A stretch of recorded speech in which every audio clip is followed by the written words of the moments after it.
A'udzubillahi minasyaitonirrajim. Bismillahirrahmanirrahim. Assalamualaikum warahmatullahi taala wabarakatuh. Alhamdulillahirabbil alamin wassalatu wassalamu ala asyrafil anbiya'i wal mursalin wa ala alihi washabbihi ajma'in. Subhanaka la ilma lana illa ma 'allamtana innaka antal alimul hakim. Rabbi shrah li sadri wa yassir li amri wahlul 'uqdatam min lisani yafqahu qawli. Subhanaka la ilma lana illa ma 'allamtana innaka antal alimul hakim. Baik, syukur kepada Allah Subhanahu Wa Taala. Sama-sama kita mulakan pagi ini. Kita mulakan dengan umul kitab Al-Fatihah. A'udzubillahi minasyaitonirrajim. Bismillahirrahmanirrahim. Alhamdulillahirabbil alamin arrahmanir rahim maliki yaumiddin. Iyyaka na'budu wa iyyaka nasta'in ihdinas siratal mustaqim siratal ladzina an'amta 'alaihim ghairil maghdubi 'alaihim waladdallin. Amin. Bismillahirrahmanirrahim.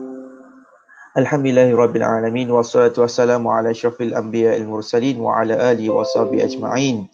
Allahumma iftah 'alaina hikmataka wa anshur 'alaina min khazaini rahmatika ya arhamar rahimin.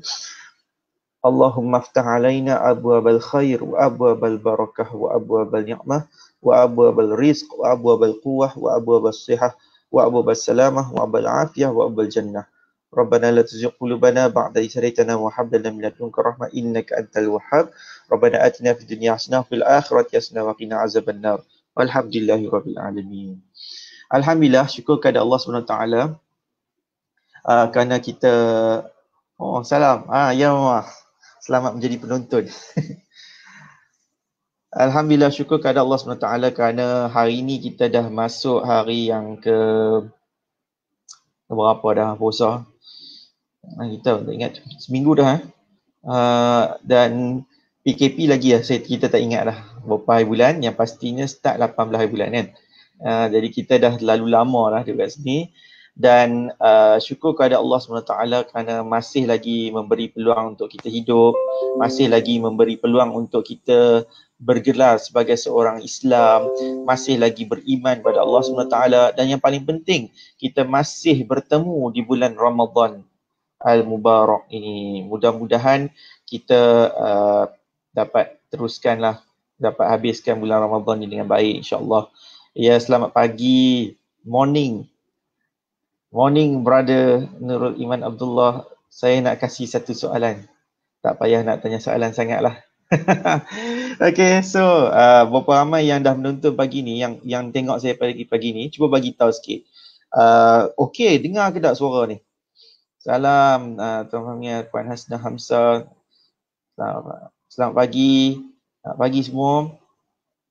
InsyaAllah pagi ni kita nak kurangkan sikit lah kan, sebab semalam dah bincang benda yang berat. Bincang semalam cerita pasal hak jaga anak-anak. Kemudian beberapa hari lepas pun kita cerita pasal fasah dan sebagainya. Jadi hari ni kita nak cerita yang ringan sikit. Cerita yang ringan yang mana saya terbaca semalam. Okay, saya terbaca semalam dekat portal Sinar Harian. Lah ni kita tak pakai paper lah kan. Semua kita pakai digital punya apa? Newspaper je. So saya terbaca semalam dekat dalam paper Sinar Harian ada satu berita tu, dia bagi tahu kata melalui satu program yang dikeluarkan oleh JAKIM, tak salah saya. Boleh ke ni? Macam sangkut-sangkut je nampak ni. Okey ke? Cuba komen sikit kalau okey, dengar jelas ke ataupun nampak clear okey ke. Cuba bagi tahu sikit macam mana. Kadang-kadang saya internet ni macam ni lah, dia dindong-dindong sikit.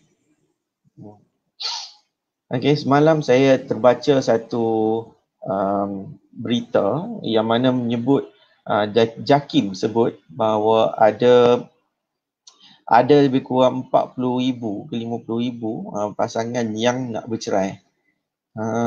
Jadi saya percaya perkara tersebut betul dan akan ada tekanan, sebabnya kita dapat lihat melalui pertanyaan-pertanyaan daripada daripada orang ramai. Pertanyaan daripada orang ramai tentang bila nak tuan bila nak buka mahkamah, nak buat pengesahan. Kata okey, alright. So semua thank you. Okey, dengar jelas. Bagus, lega. Selamat pagi, bunga telok, bunga kantan. Nak kena pantun ke apa ni? Assalamualaikum. Salam Puan Salbia. Okey. Jadi kita saya percaya yang tu adalah jangkaan dan insya-Allah benda ni akan jadi realiti bila mahkamah buka nanti. Ada orang tanya, hari ni mahkamah Kedah buka tak? Dan esok Isnin ada start kerja ke? Buka mahkamah dah ke? Jawapannya belum tahu lagi. Dan saya percayalah kan. InsyaAllah hari ni mungkin Jabatan Kehakiman Syariah Negeri Kedah akan mula mesyuarat untuk menentukan tarikh yang sesuai. Tapi nampak petanda-petanda tu macam tipis nak buka. Sebabnya semalam dah keluar satu kenyataan daripada Menteri Besar Kedah Datuk Seri Mukhriz berkenaan dengan pendekatan Kerajaan Negeri Kedah yang tidak mahu lagi untuk menjalankan pentadbiran, menjalankan lagi proses pentadbiran dan sebab dibimbangi walaupun Kedah sekarang ni sifar zon hijau, cuma mungkin ada dekat daerah Kuala Mudanya yang ada satu macam tu je, itu pun dekat hospital sebenarnya kan. Jadi walaupun kita mungkin dah kata macam dalam keadaan zon positif, tapi saya beranggapan dan saya percaya Mahkamah Kedah, Mahkamah Syariah especially saya nak tekankan, dia akan mengambil pendekatan yang sama. Okay? Kalau nak ada pun, mungkin untuk kes-kes yang dikategorikan sebagai kes yang terdesak. Tunggu macam mana nanti. InsyaAllah kalau ada dah keputusan sama ada daripada Mahkamah Syariah Pulau Pinang ke, Mahkamah Syariah Kedah ke, Perlis ke, Perak ke, dan mana-mana negeri yang kami dapat, kita akan maklumkan. Okay. Tapi so far, bagi firma guaman pula, kalau untuk firma guaman syariah ni, basically dia akan berlangsung bila mahkamah juga dah berjalan. Jadi kita sebagai peguam nak menasihatkan kepada semua, walaupun mungkin kita ada beberapa tuntutan, kita ada kes yang tertangguh, saya harap kita sama-sama bersabar. Okay? Kita kena ambil pendekatan macam dekat China. Ada keadaan dia dah lepaskan tiba-tiba bersambung pula dengan lebih teruk. Okay, so the point is untuk kes perceraian tersebut, saya percaya ramai orang, especially pasangan muda yang dalam tempoh PKP ni, dia ada satu tekanan. Tekanan dia tu, dia lain macam sikit. Jadi banyak orang yang dah berlaku lafaz cerai. Semalam pun saya masih lagi dapat soalan, nak buat apa bila suami ada lafaz cerai macam ni. So saya kata kita kena buat pengesahan, tapi sekarang ni mahkamah tak buka kalau untuk nak buat pengesahan pun. So kita kena tunggu dulu. Jadi saya percaya bila ada macam ni soalan macam ni, jadi maksudnya banyak orang, especially pasangan muda, yang ada masalah untuk bertahan.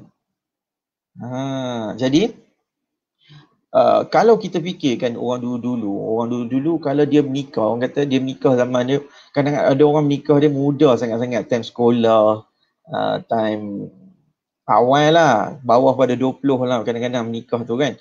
Dan kalau nak awal pun sekarang ni pun dia mungkin lebih sikit pada tu. Cuma orang dulu kalau menikah dia bertahan sampai mati, sampai tua lah senang cerita. Okay. Dia beza. Kalau kita tengok, kalau saya kata pengalaman sendirilah kan dekat mahkamah, banyak isu-isu berkaitan dengan perceraian ni terdiri daripada pasangan muda. Ya, pasangan muda. Kenapa? Kita tak tahu dan saya pastinya dia ada cabaran yang berlainan. Mungkin dulu cabaran dia tak sama macam zaman dia sekarang. Okay? Kalau zaman dulu mungkin dia punya yang paling ringan sikit lah kan, dia tak ada macam sekarang ni yang paling berat, iaitu dia tak ada handset. Banyak saya punya pun bahasa Yemen. Di mahkamah syariah, kebanyakannya kalau anda semua nak tahu, kes-kes berkaitan dengan perceraian pasangan muda ni adalah kes yang kebanyakannya di bawah daripada tempoh kurang daripada 5 tahun perkahwinan. Kurang daripada 5 tahun perkahwinan. Saya pernah kendalikan satu kes yang mana tak sampai sebulan perkahwinan. Tak sampai sebulan perkahwinan. Okey, jadi ni siapa YB Seberang Jaya ni? Allah. Takkan saya kot. Saya tak layak. Jangan. Kita lagi YB masuk, okey? Dia nak sembang-sembang. Kita nak sembang-sembang saja ini sebab YB saya nak tanya khabar saya. Dia kata nak tanya juga khabar-khabar daripada penonton-penonton semua. So okay, saya kata alright, jom bro, tak ada masalah bro, jom. Cik gila dengan YB bro. Okay, so saya nak sambung sikit lah kita tunggu dulu. Jadi apa yang berlaku sekarang ni dekat mahkamah syariah, majoriti perkahwinan yang ada berlaku perceraian, majoriti pasangan yang kurang daripada perkahwinan 5 tahun. 5 tahun yang ke-6 tu paling tinggi lah. Dan tak sampai tu kemudian dia berpisah. Macam-macam alasan saya dengar di mahkamah syariah ni, yang ada orang tu yang saya kendalikan sendiri, saya cerita basic untuk saya punya pengalaman lah. Baru saja berkahwin, bolehkah saya bercerita? Okay. Saya tak bagi tahu lah nama apa. Dan semua cuma nak jadikan pedoman lah, nak jadikan cerita untuk kita sentiasa mengambil iktibar. Saya kendalikan satu kes pasangan muda yang mana umur klien saya, seorang wanita, umur dia masa tu lebih kurang dalam 19 tahun lah. 19 ke 20 tahun lah. 19 ke 20 tahun macam tu. Kemudian bernikah dengan seorang lelaki berumur tak jauh beza sangat, 23, 22 macam tu.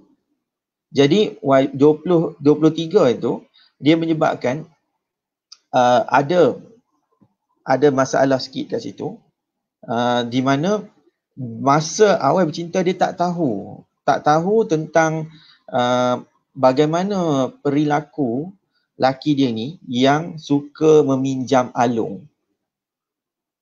Jadi selepas saja berkahwin, nak jadikan cerita, dalam seminggu sahaja macam tu, tiba-tiba ada alung datang ke rumah.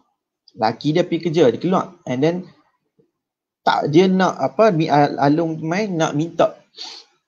Dia kata nak bayar perempuan ni sebagai satu bayaran kepada diri dia. Na'udzubillah kan. Cuba anda bayangkan, apa keadaan masa tu? Bimbang tak?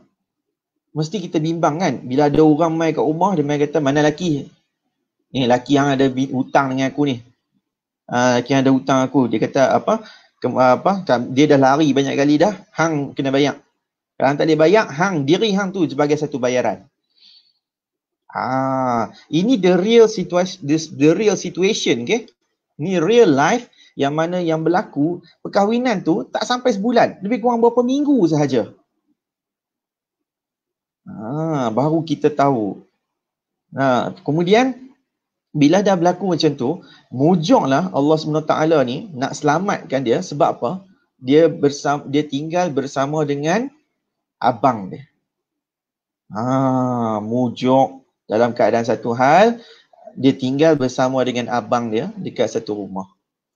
Abang kandung. Abang kandung ada, dan mereka ni pun duduk macam, sebenarnya dia macam cinta kawan-kawan lah. Bercinta kawan-kawan. Kemudian tak sangka macam tu. Nampak akibat daripada tekanan kahwin awal tu, dan kemudian ada masalah dari sudut pinjam alung ni. Saya tak tahu, mungkin banyak lagi pasangan muda yang lain mungkin ada pinjam alung juga, wallahualam, atas sebab apa. Tapi itu salah satu, dan banyak lagi lah ada perceraian tu sebab curang, yang tu paling tinggi lah, dan sebagainya. Okay, so daripada perkongsian ni, apa yang saya nak ceritakan kepada anda, bila kita berbicara mengenai uh, perkahwinan muda ni, zaman sekarang ni pastinya akan ada banyak sangat cabaran. Cabaran-cabaran ni lah yang kita perlu untuk belajar. Saya ada nampak tadi satu komen, dia kata takut pula nak kahwin. Jangan takut. Kahwin tu sunnah. Sunnah daripada Nabi SAW dan arahan daripada Allah kalau kita mampu. Cuma yang paling penting sebagai seorang wanita, bagaimana kita mengisi ilmu dalam diri kita tu. Saya banyak kali dah bagi tahu beza dan kekuatan seorang wanita tu bukan terletak kepada huruf ta-nya. Okey, ataupun terletak kepada kerisnya ke. Itu dah cerita masuk hujung 4 belalang. Tak. Kekuatan seorang wanita dalam menjalani kehidupan, okay, especially yang kehidupan rumah tangga, adalah terletak kepada ilmu dia.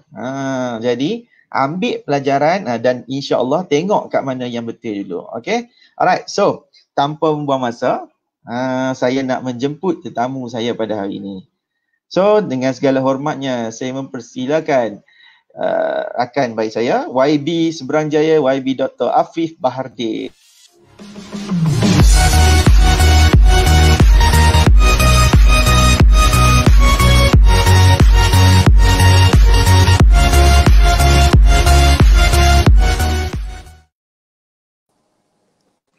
Assalamualaikum.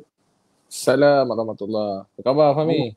Baik, alhamdulillah. Sihat Fahmi? Baby? Sihat, alhamdulillah. Oi, banyak buku belakang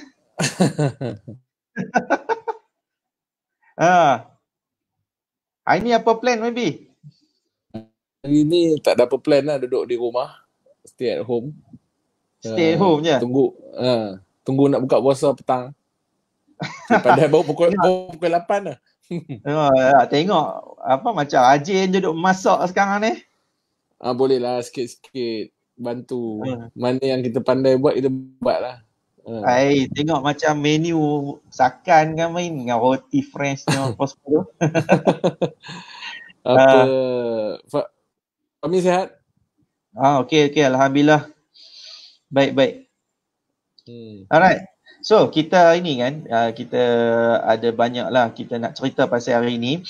So kita cerita tadi pagi, saya cakap dah sikit tadi. Sebenarnya Baby, kita sembang tentang cabaran untuk kahwin muda. Sebab saya tengok dekat mahkamah sendirilah kan, banyak sangat isu-isu cabaran orang kahwin muda. YB kahwin umur apa? Saya taklah muda sangat. Saya kahwin umur 25. Sama lah. Sama. Tapi sama. Saya berkenal dengan isteri saya tu sejak tingkatan 4. Dia. Okey. Itu legend. Lama. Satu apa belajar? Kami sekolah sama masa tu. Kami MRSM kan? MRSM yang sama. Berkenalan. Kemudian tapi pergi universiti lain-lain. Tapi dalam tempoh tu pun masih lagi bersama, berhubung. Kemudian kami buat keputusan lepas habis belajar, kerja setahun baru kahwin. Dulu masa lepas start habis kerja tu, kerja dekat mana dulu? Hospital mana? Saya mula kerja bertugas di Hospital Pulau Pinang. Tahun 2009. Jadi saya nikah 2010 baru saya nikah. 2010. Saya baru habis diploma time tu. Yalah. Kita beza umur Fahmi. Saya tua sikit. Ya Allah, tu apa kita beza sikit je. So, okay, alright. YB. At least lah kan, kalau menikah umur 25 tu kita geri sebagai pasangan muda jugalah kan. Cuma mungkin tak adalah muda, cuma cantik lah, cun-cun lah 25 tu. Ada salam pada YB, Puan Marihan Borhan. Mak saya kirim salam. Salam. Okay. Alright. Cuba cerita sikit YB. Masa awal-awal perkahwinan dulu tu, ada tak macam cabaran-cabaran yang kita ambil cabaran yang ringan dululah. Selalunya berlaku apa cabaran yang ringan je? Dugaan. Dugaan dia yang ni selalunya bila kita ada salah faham lah. salah faham, kadang tersalah cakap. Kemudian kadang bila kita, sebab masa tu kami dua-dua kerja doktor kan, jadi houseman, jadi houseman ni dia banyak masa dia tu terluang di hospital. Dan kadang bila selalu tak jumpa apa semua tu, kadang dia jadi bila masa kurang diluangkan bersama tu jadi berselisih lah. Jadi tapi itu semua saya cabaran itu lebih banyak dalam situasi yang begitulah. Terutamanya bila kita kahwin muda ni, nak pula kalau dua-dua berkerjaya, yang selalu jadi ni bila balik rumah tu kerja-kerja rumah tu pun kadang boleh jadi isu kan. Tu antara sikit dah cabaran-cabarannya. Kalau housemanship kan kita panggil kan. Ya.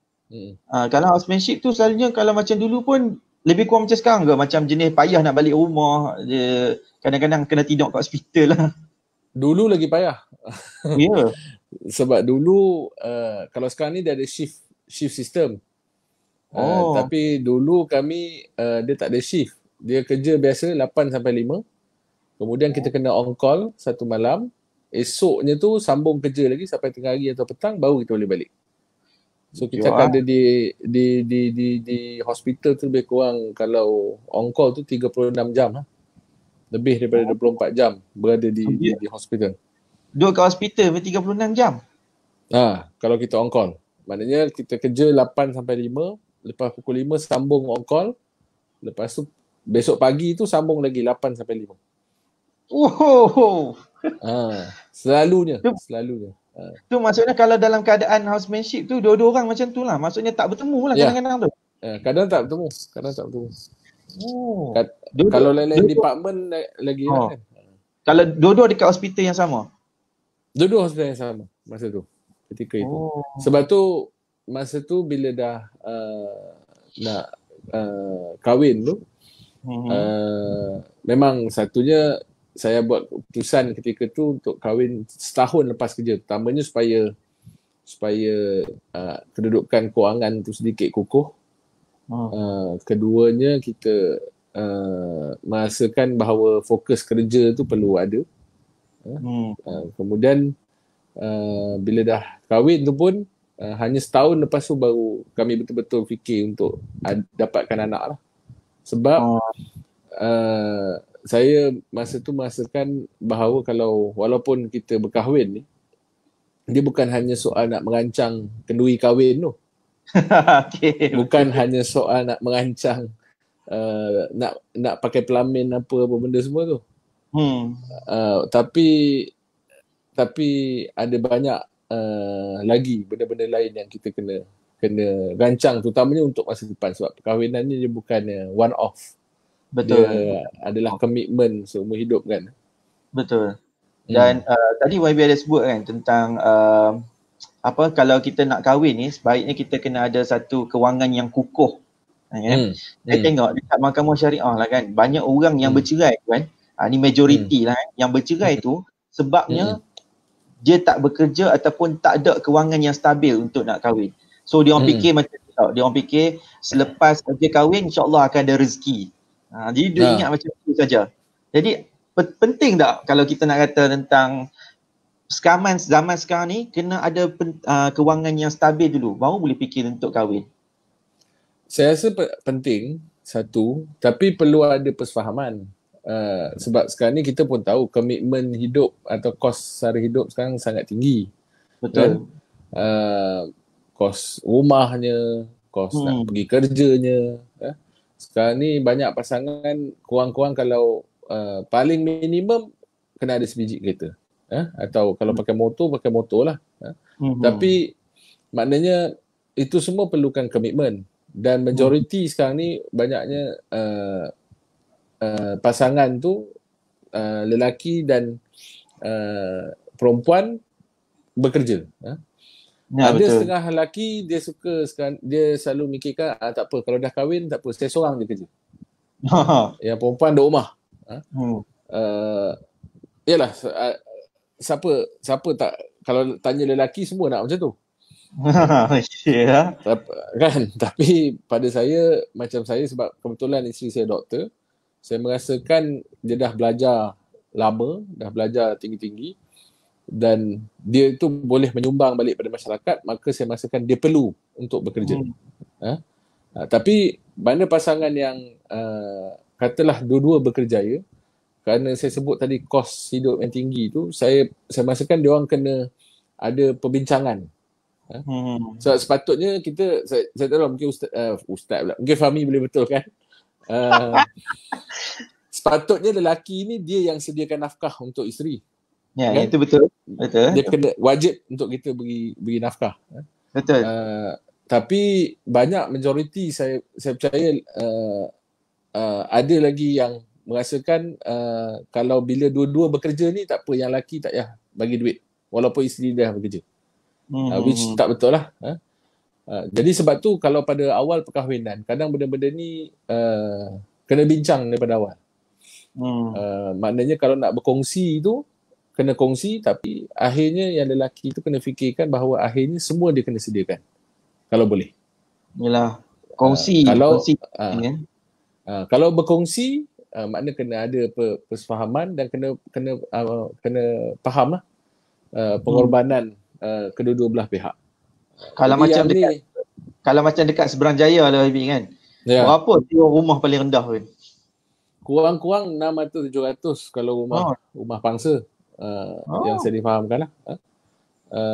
Ada yang lebih adalah, tapi lebih kurang itu je lah. Tak rendah daripada tu.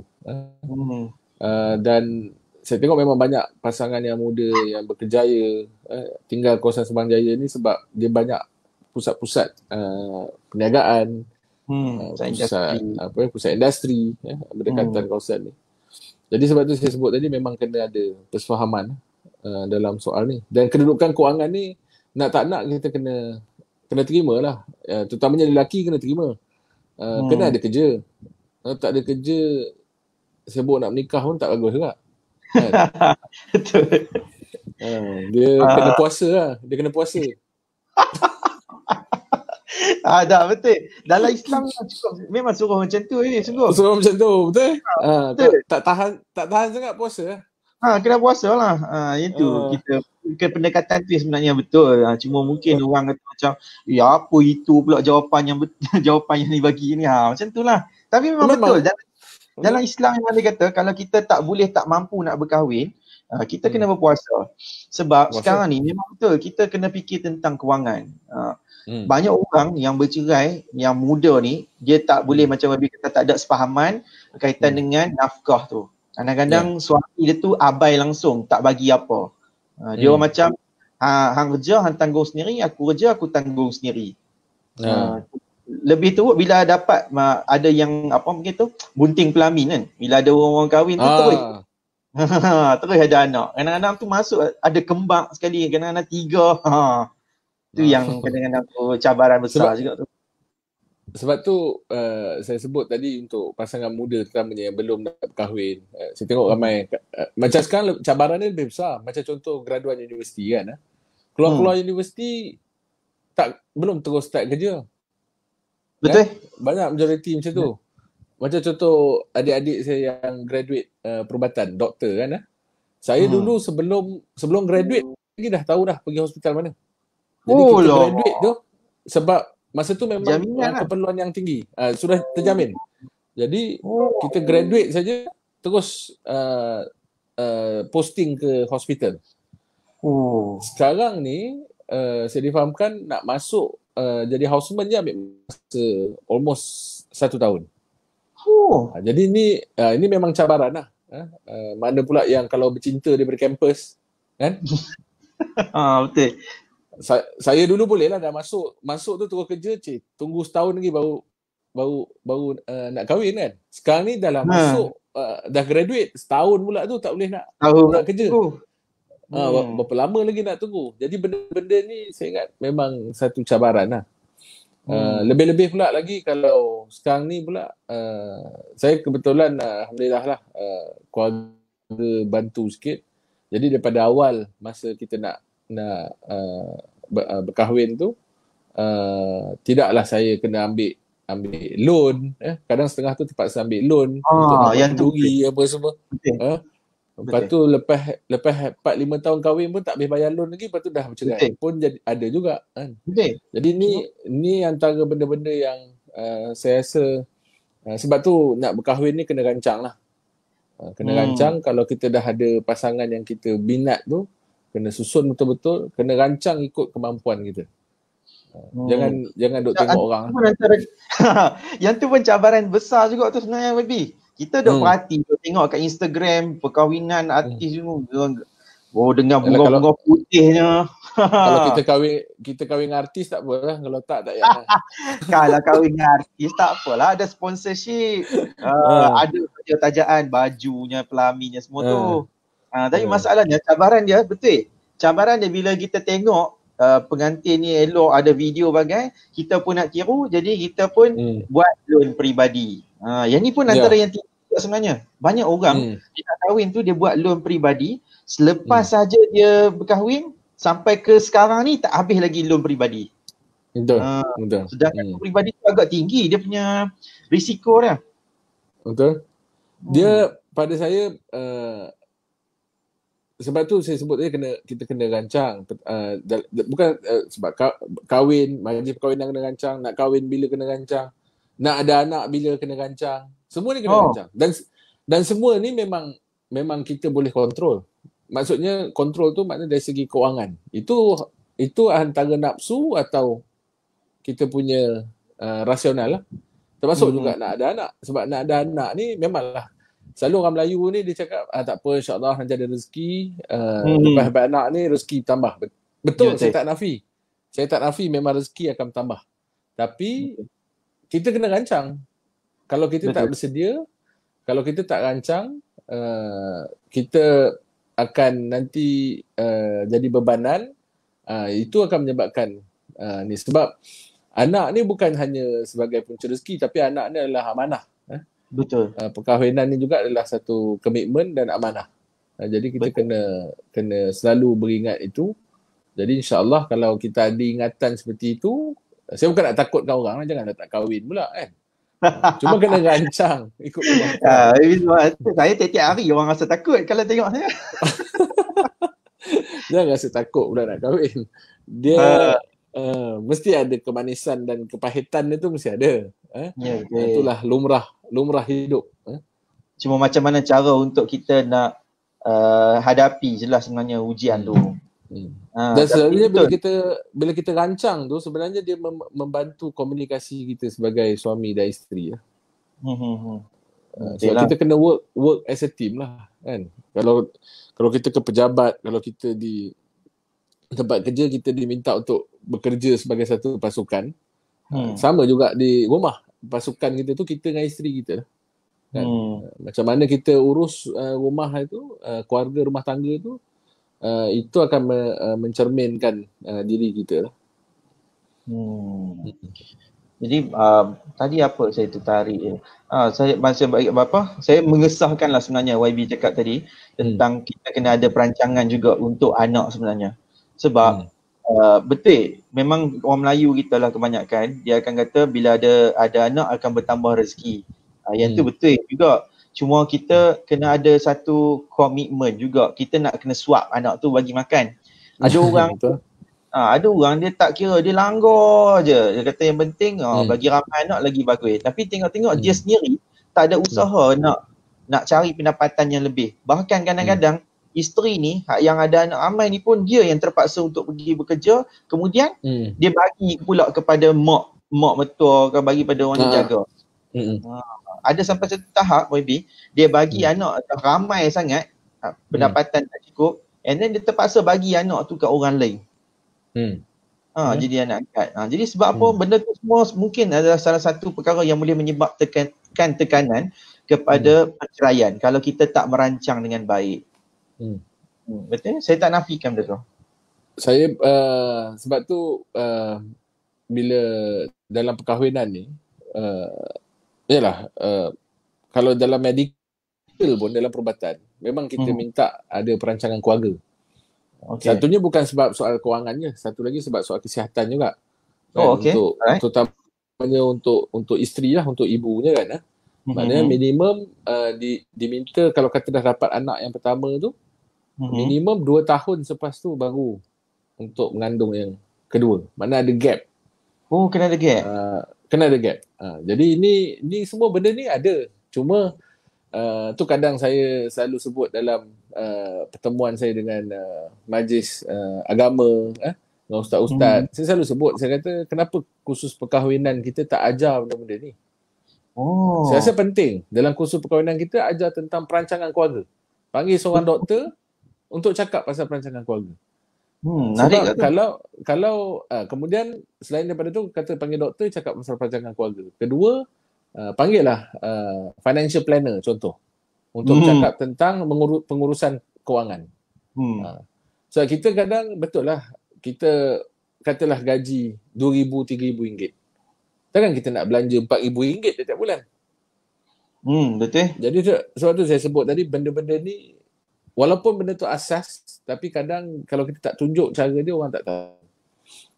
Jadi sebab tu macam saya sebut tadi perancangan keluarga tu memang ada dah dalam terma perubatan, dalam istilah perubatan. Kalau pergi ke klinik-klinik kesihatan kerajaan pun di klinik ibu dan anak tu mereka akan ajar. Jadi kalau selalunya lepas habis katalah dah bersalin pergi follow up ke klinik-klinik kerajaan ni, tanya doktor tu, terutamanya ibu lah. Sebagai ibu tu tanya doktor tu apa langkah-langkah atau kaedah-kaedah yang ada untuk saya merancang keluarga. Maknanya nak bagi anak tu ada gap. Ini kadang baru habis pantang je dah mengandung lagi dah. Betul. Jadi ada yang macam tu. Tapi dari segi perubatan tak digalakkan lah. Dari segi perubatan sekurang-kurangnya 2 tahun. Kemudian baru ada lagi. Jadi tidaklah. Jadi dari segi tu dia agak terancang. Jadi sebab tu benda-benda ni kadang walaupun di luar tu agak sensitif untuk bincang. Tapi saya rasa di dalam pasangan suami isteri benda tu tidak seharusnya menjadi satu yang sensitif lah untuk bincang. Jadi pada saya lah kan, kita tak perlu sensitif tau. Kalau kita tak bercakap benda ni, kadang-kadang dia mungkin akan orang ni, dia tak ambil tahu benda ni tau. Sebenarnya kalau saya dok terang, mungkin orang tak percaya tau. Tapi bila ada orang perubatan dia bagi tahu kata dari segi saintifik macam ni, saya percaya semua orang mungkin akan detik alert tau benda ni. Orang bimbang tau dari segi kesihatan. Kalau macam orang cerita kena ada perancangan kewangan semua tu, kadang-kadang dia kata tak apa, aku kaya, aku boleh settle semua tu. Tapi dari segi kesihatan tu kita kena ada orang yang bercakap benda tu. Itu betul. Sebab tu kena baca benda-benda ni, kena baca. Jangan dan saya ingat di zaman sekarang ni ada banyak ruang. Kalau Google je keluar benda tu semua. Kita boleh tahu. Jadi dia saya rasa Fahmi yang terbaik adalah nak kahwin ni kena lengkapkan ilmu dulu. Kena ada ilmu dulu. Mana ilmu rumah tangga lah. Bukan ilmu benda tu je. Banyak lagi ilmu-ilmu lain lagi yang kena.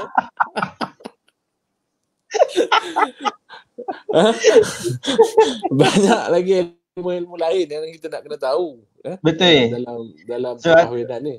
Sebab tu saya saya bagi tahu, kebanyakan YB nak tahu, follower saya ni majoritinya adalah wanita. Yang saya kata kalau wanita yang ada masalah dalam rumah tangga. Jadi ada banyak jugalah yang duduk dekat Seberang Jaya dekat dalam ni sebenarnya. Jadi saya pernah selalu pesan kalau nak membezakan seseorang wanita ni, diri dia dengan yang dulu ataupun kekuatan dia yang ada sekarang ni dengan yang sebelum ni adalah dengan ilmu. Kalau dia tak ada ilmu dalam pengurusan rumah tangga ni, dia tak tahu macam mana hak dia dan sebagainya, dia akan dianiaya. Dia akan terzalimi macam tu sahaja. Okey, jadi ada soalan. Ada soalan. Kalau termengandung juga macam mana? Abi jawab ni dari segi kesihatan dah dulu. Dia ada banyak ni Puan Sharifah Nadira. dia ada banyak kaedah. Saya bukan yang terbaik untuk nak jelaskan sekarang lah, sebab saya dah jadi wakil rakyat ni dah dekat 7 tahun. Jadi Kalau doktor dulu berapa tahun? doktor 5 tahun. Jadi Oh, saya jadi wakil rakyat sekarang dah lebih lama daripada jadi doktor. okey. Cuma ada banyak kaedah. Kaedah dia ada dua. Satu kepada lelaki, satu kepada perempuan. No, Ada okey. kepada suami atau kepada isteri ya. Jadi boleh semak dari segi dia punya tahap pencegahan itu ada banyak percentage. Mungkin kaedah yang puan ambil sebelum ni mungkin lah, saya tak berani nak kata, tapi mungkin jenis yang dia punya tahap keberkesanan dia tu tidak begitu optimum, dia mungkin mengandung lah. Jadi itu yang saya boleh jawab lah, tapi terbaik jumpa balik doktor, dapatkan, tanya dulu apa tahap contraception atau pencegahan kehamilan ni yang paling tinggi dari segi kaedah-kaedah tu. Ada banyak kaedah dia. Untuk lelaki ada. YB kira doktor pencen ke macam mana ni? Kira doktor yang tak adalah pencen, lesen ada lagi. Lesen ada lagi. Lesen ada lagi. Cuma dah tak sempat lah nak buat kerja-kerja doktor ni kan. Oh, maksudnya boleh lagi praktis lah sebagai masih boleh. Sebagai doktor boleh. Doktor am boleh. Oh, ada plan nak untuk buka klinik? Buat masa sekarang tengah congak-congak lagi. Congak-congak Wife ada buka klinik ke? Ke dia hospital? Wife saya dia kerja di klinik kerajaan. Jadi dia klinik kerajaan. Klinik kerajaan. Ya. Jadi dia kerja dengan kerajaan. Alright. Ni ada soalan ni. Puan Tini Ghazali. Assalamualaikum. Salam. Tuan, kami kahwin muda. Dah 12 tahun kami kahwin. Anak dah 5 orang. Tapi dah ada rumah, ada kebun. Last dia curang kahwin kat Siam dan ceraikan saya tempoh PKP ni. Ni Fahmi jawab. Ya, ni tak so. Yang ni bukan soalan. Yang ni luahan lah. Ada tak pernah contohlah ada mai nak mengadu kat pejabat wakil rakyat, orang kata ni macam mana saya nak buat ni, laki saya tinggal saya. Ada tak macam tu? Ada banyak. Wakil rakyat ni macam lawyer syariah agak kadang. Serius lah? Ada. Ada. Sebab itu kita buat program lagi tu, supaya saya nak beritahu dengan terutamanya wakil-wakil kita kan, MPKK, supaya daripada ilmu hari tu bila kita buat program kan, sebab kadang benda-benda ni saya pun bukan fasih semua. Jadi bila kita ada ilmu-ilmu tentang syariah, perkahwinan dan semua ni, jadi alhamdulillah lah dapatlah bantu masyarakat tu dengan lebih baik. Memang ada banyak kes macam ni. Oh, rasanya saya kena pergi pacak dekat pejabat YB ni rasanya ni. Boleh, saya alu-alu. Saya alu-alu kan. Kita boleh buat klinik khas. Klinik guaman tak kira ada orang percaya. Dulu kan saya biasa buat tau klinik guaman dekat saya buat klinik guaman percuma, adalah satu kantor tu. And then ada satu pakcik ni, dia tadah tangan kat saya. Ni apa saya duk makan, dia kata saya duk makan malam jadi macam pening-pening. Lepas tu saya tanya, nak check apa pakcik? Dok ni ada masalah apa ni? Dia kata sebab apa? Saya bukan doktor, tu tulis klinik.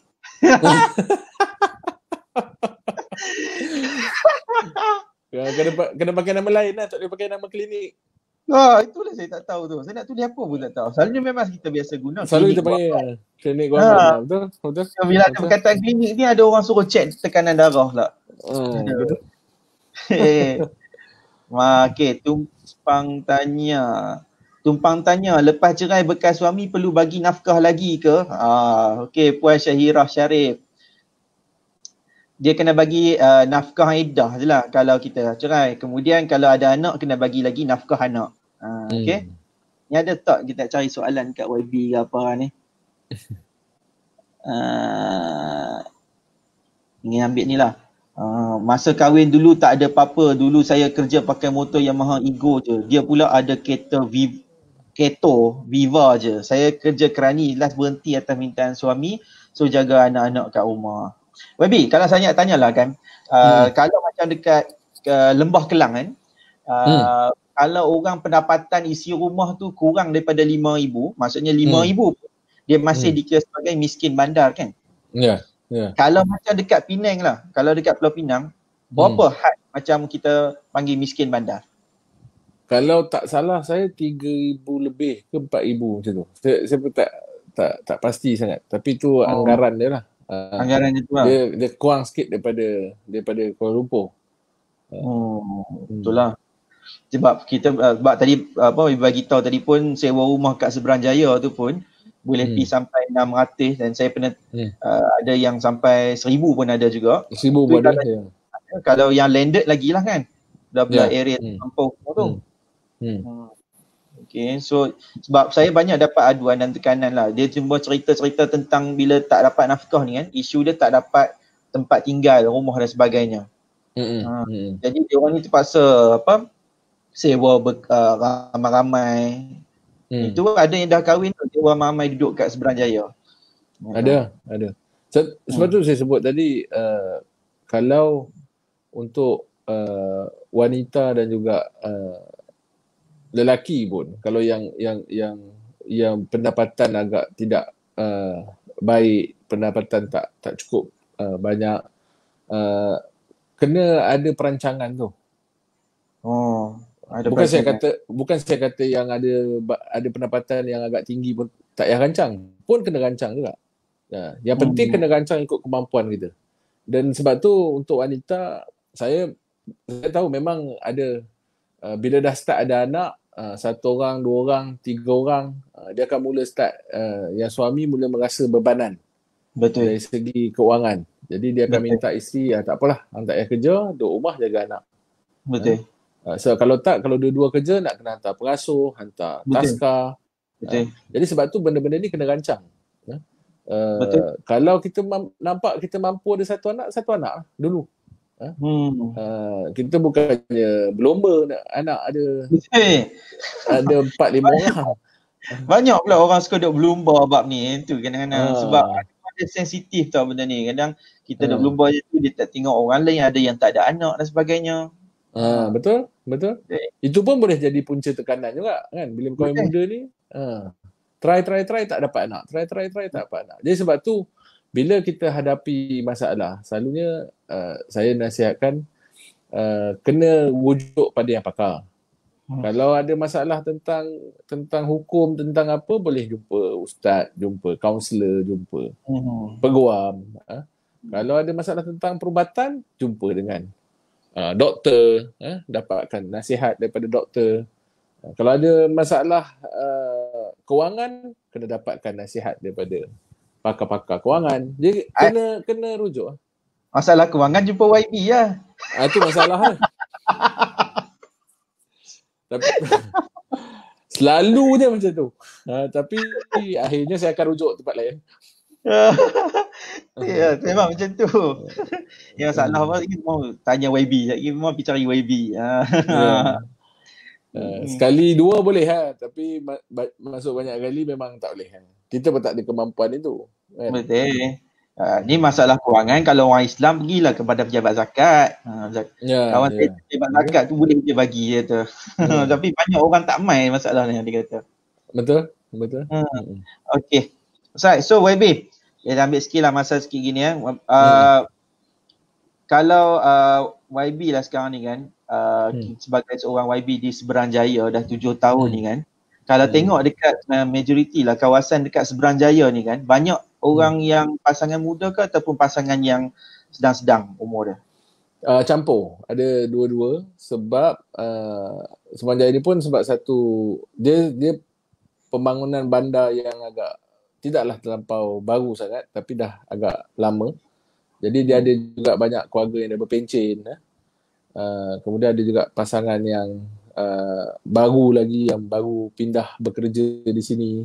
Kemudian ada majoriti tu yang dah memang sedia ada yang bekerja buat perniagaan. Jadi ada banyak mixture lah.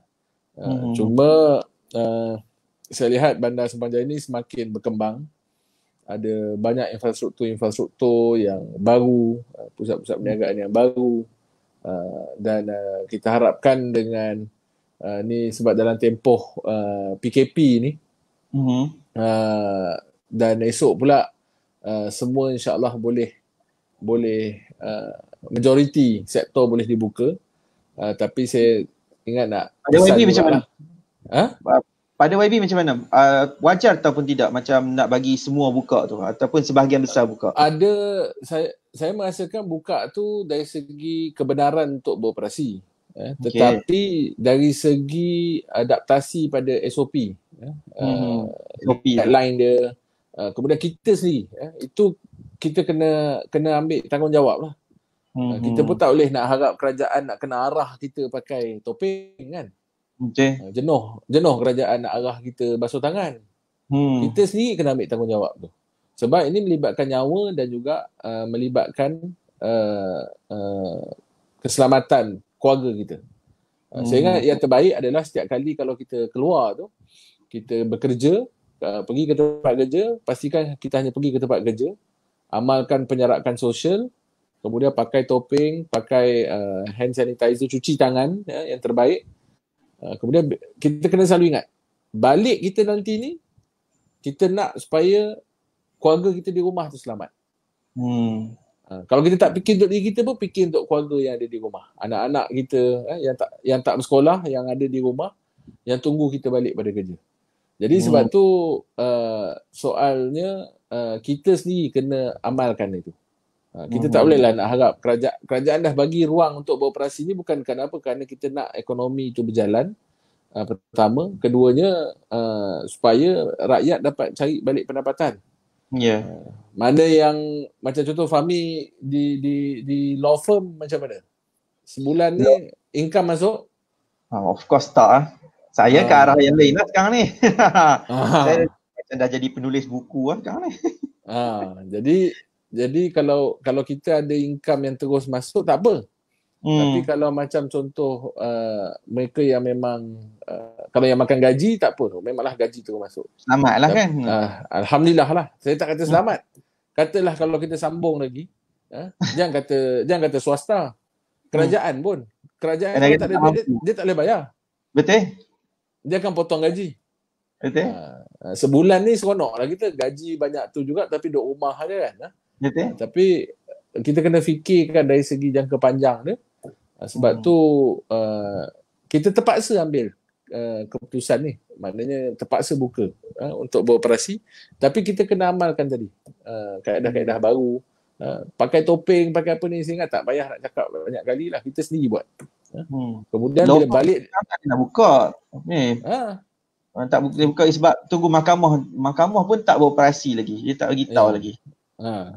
Sebab tu saya ingat kalau dah buka ni nanti, bila kita keluar je, balik tu make sure mandi dulu apa semua, barulah kita jumpa dengan keluarga kita.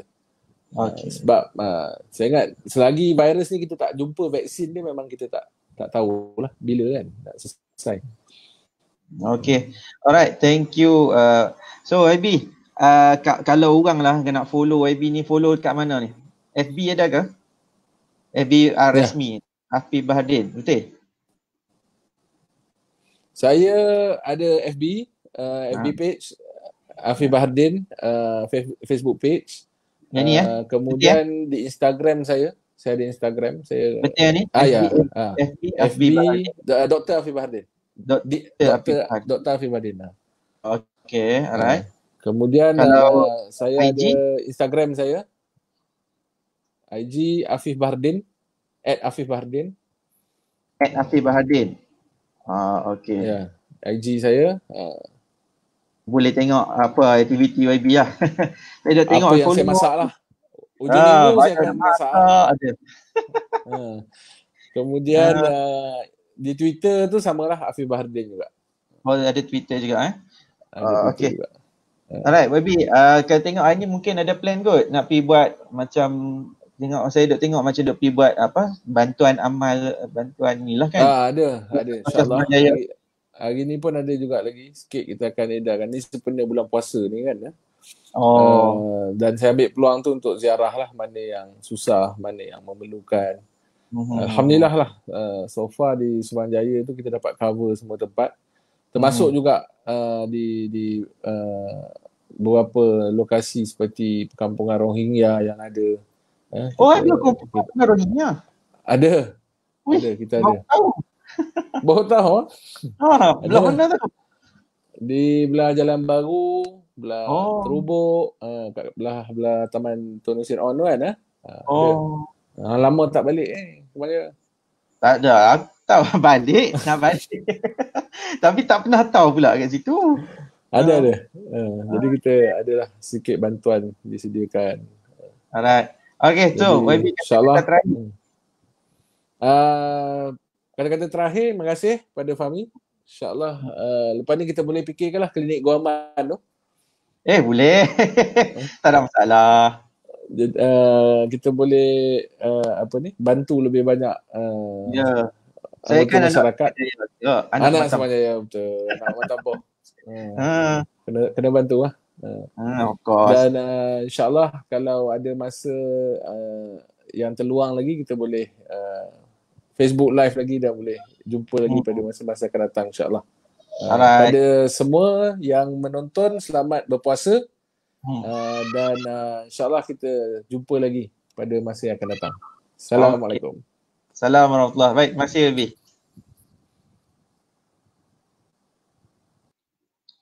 Okey, baik. Terima kasih pada semua sekali yang telah menonton sembang santai saya dengan YB hari ini, YB Kawasan. Ini betul-betul YB Kawasan tau. Jangan bukan ingat YB Kawasan macam Abang Long apa ke dah. Yang ni kita nak sembang-sembang macam mana pengalaman tadi dengan story tadi. Soalnya yang kita kata cabaran adalah cabaran berkaitan dengan kewangan. Cabaran berkaitan dengan kewangan ni sangat-sangat banyak di kalangan pasangan muda. Yang seterusnya cabaran dari sudut macam mana nak buat pengurusan bila kita ada anak. Anak ni betul saya kata dia macam satu penambah, dia akan menambahkan rezeki. Tapi dalam masa yang sama kita kena juga merancang. Kalau kita dah ada seorang, cuba rancang, jarakkan. Saya pun baru tahu tentang ada dari sudut kesan, dari sudut saintifik, kesan daripada sudut kesihatan kan. Kalau kita tak ada gap tu, dia akan menyebabkan bahaya. Jadi benda-benda ni semua adalah satu perkara yang mana banyak berlaku juga di dalam mahkamah. Perceraian disebabkan kewangan tak stabil, tak dapat nafkah, kemudian curang pula. Semua benda ni ada kaitan. Khususnya zaman sekarang ni. Zaman yang ramai orang dah jadi miskin bandar. Ni semualah yang menyebabkan masalah berlaku. Bila kita tak ada kewangan, bila kita tak ada pendapatan yang stabil, kita pilih untuk kahwin, tapi kita tak buat apa-apa perancangan yang terbaik dalam umur kita. Okay. So, saya pun dapat belajar banyak jugalah sebenarnya daripada perkongsian dengan Dr. Afif Niri. Dan saya nak ambil satu saja. Ada apa-apa ke? Alright, so itu sajalah kot no. Saya mohon pun maaf dah pukul 9 dah. Alright, terima kasih banyak-banyak. InsyaAllah saya petang kita jumpa lagi dalam live yang lain dan saya akan terangkan tentang isu mengenai fasah. Okay, so stay tune. InsyaAllah kita jumpa petang ni. Kita akan borak panjang, kita akan ada ambil soalan. Saya mohon pun maaf pagi ni mungkin kita kurang sikit ada kesempatan. Okay. Wabillahi taufiq wal hidayah. Wassalamualaikum warahmatullahi taala wabarakatuh.